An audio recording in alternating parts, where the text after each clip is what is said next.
I'm going to program a part for a Langmuir Crossfire plasma cutter.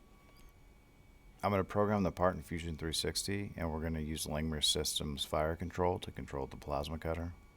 First, we need to download their post processor. You can get that at langmuirsystems.com. We have a Z-axis, so we need this download. Now let's make something in Fusion 360.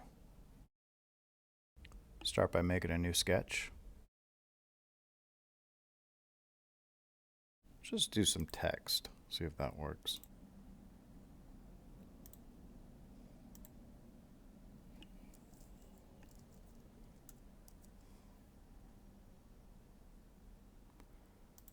Let's make this a little bigger. Let's do 5 inches. Let's hit OK. Just kind of move it around a little bit. Doesn't have to be anywhere specific. You're going to set the material in your cam setup, so it doesn't matter where it's placed here. That looks good. Let's finish. So now that we have what we want to cut, let's extrude this. We'll use 3/16. That's the most common mild steel size you're going to find. Hit OK. Now that we got our body ready to go, go into Design, Manufacturer, New Setup, and we want to make sure the operation type is set to cut. Model orientation, I like to use Z-axis, X-axis. Just click at the top of any one of these bodies. That's all you need to do, so it shows the Z's facing like that. And then we're going to want to start cutting from here, so we're going to use like a strip like this. So for our X-axis, we'll use the origin. And then we need to flip it, because you always want the X and the Y going into the machine. And then we'll use the model box point.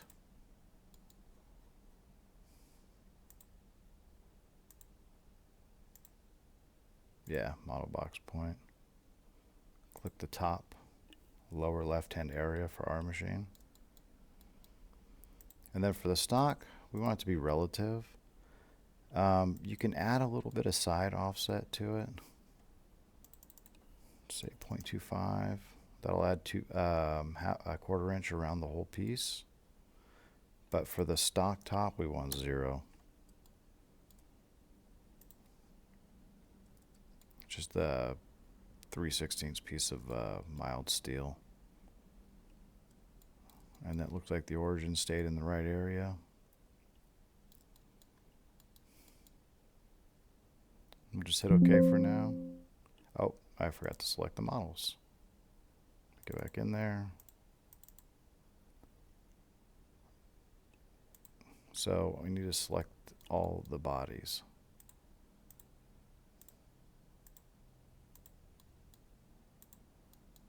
Okay, so we've done that. Make sure your origin's in the right spot. We're good. Stock hasn't changed. And then this will tell you how much material you need. So we gotta do, let's program the plasma cut. Cutting, 2D profile, select a tool.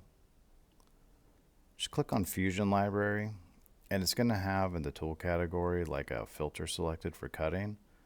You want the plasma cutter. Select that. And then it'll have some default presets. We'll get into that a little bit later. But let's just kind of go through it real quick. First, let's select our geometry. This automatically selects the whole like closed chain of a body, but you can kind of adjust that through going through here. If you just want to select like a portion of something, you can do that. But for us, this chain is going to work. You can just go along and see how it didn't select the whole chain, so we have to fix that. So just open this back up, make sure the mode is set to chain, and hit OK. Just go through it and click them all.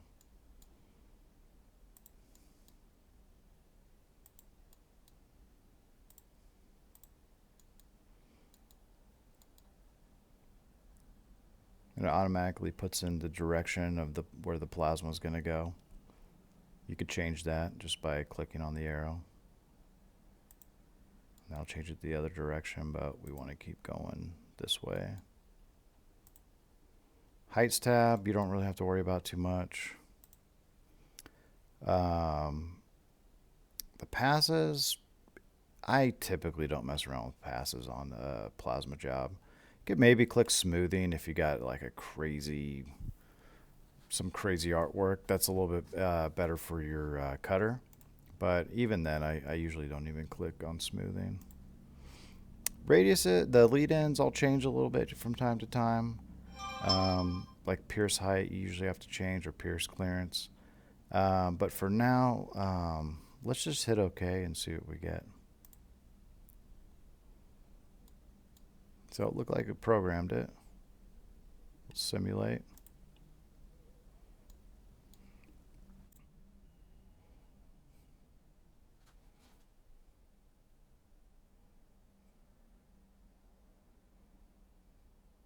Don't really like where the leading positions are, so I'd like to fix that. But that honestly doesn't really matter most of the time. Usually you can't even tell. Okay, so that looks good, but now we need to make some changes because we're going to use some different consumables, and our manufacturer, or the machine manufacturer, gave us some feeds and speeds we'd like to go off of. So we'll give that a try. So let's get into, we need to edit the cutter. And then I'll usually give, based on a consumable and the material that I'm going to use, I'm going to make a new cutter for it every time. So this one's going to be 60 amp, 3/16 mild steel. Okay, so the kerf width is actually 0.05. Just go a little bit bigger on the nozzle diameter. Cutting feeds for this one, we've got 138. Same with the lead in and lead out. Cut height, for this it's 0.08. Pierce height is 0.16. Power 60 amp. Pressure 80 psi. Should be good. This is just saying it wants to update the work that we just did, so let's just say yes. Okay, so now we've got updated lead feeds and speeds, pierce clearance. Just hit OK. And now if we just do, let's just delete this. Let's do a new 2D profile. Let's select just the P for now.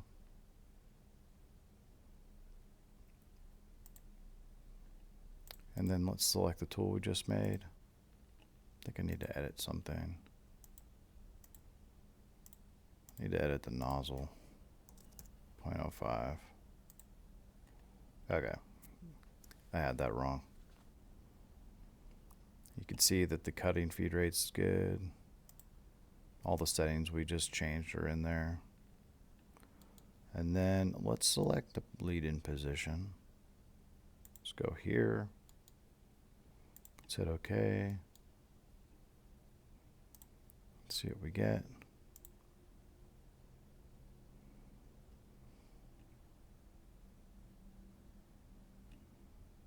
So all that's basically just the process of programming a plasma cutter. And now I'm just at the point where I'm just going to start cleaning some of the cuts up, because I know there's going to be like some lead-in issues and just some things I don't like.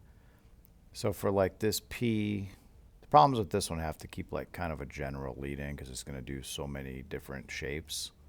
But I can select the lead-in positions. So let's just see what happens. Oh, you know what? Before I do that, I got to finish programming it again.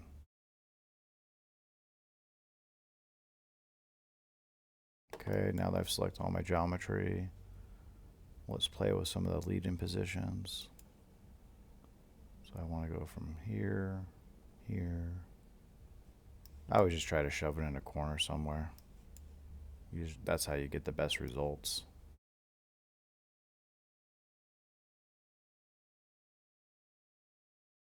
Hit OK. Looks like everything took. Let's take a look.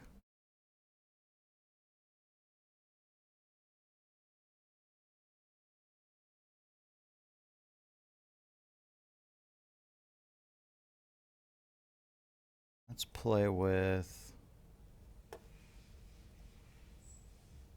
the lead-in sweep angle. Let's change that to a 90. Let's see what happens.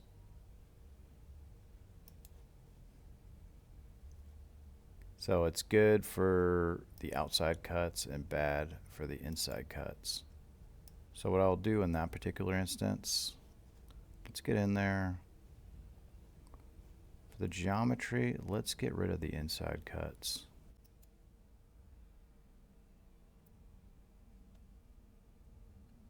Let's hit OK. Let's do a new profile or new cut. Let's select the inside profiles.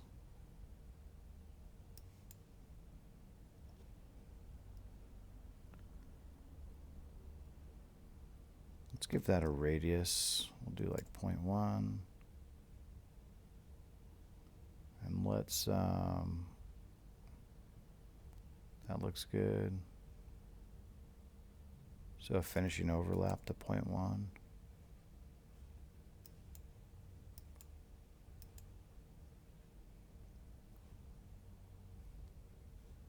Okay.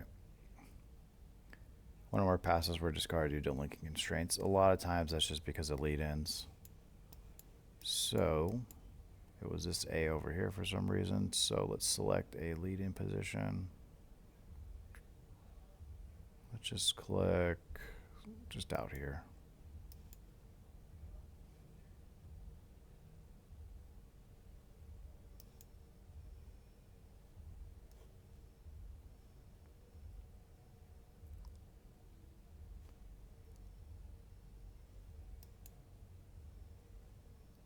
See what that does.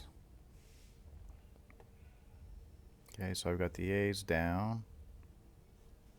Let's mess with the P a little bit more.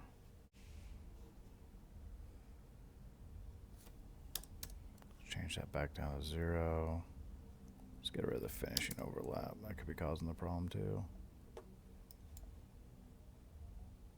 Okay, so I'd probably have to just mess around with this one and tweak it a little bit more. But, you know, it's just fine tuning to make it look good.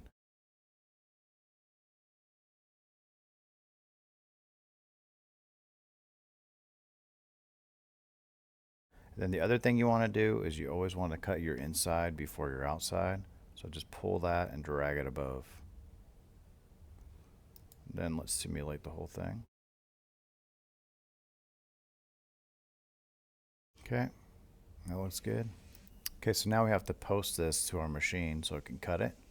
I changed the name of the setup to Plasma. Right mouse button click. Post processor. Now we have to add our post processor to Fusion. So let's go to import. Oh, export. I want to go to import. And then here's the CPS file that we downloaded. Let's make sure it's selected. Hit select. And then I noticed on their website they said something. Oh, that was just for without Z access, so we don't have to do anything. And then select the file you want to download it to. I always go to downloads. That's kind of my junk folder. And you can give it a number. You should probably start like a list of like all the jobs you've done. Downloads. Looks like all this information's right. That was the information we added to the tool. And hit post. Okay, NC code successfully posted. Let's take a look at it.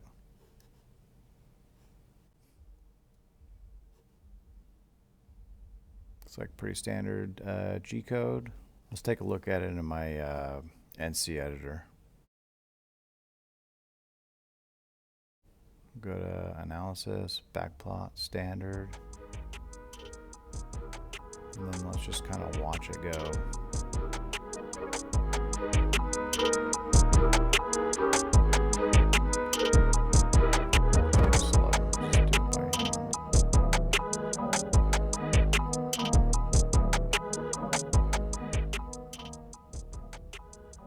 Okay, everything looks right.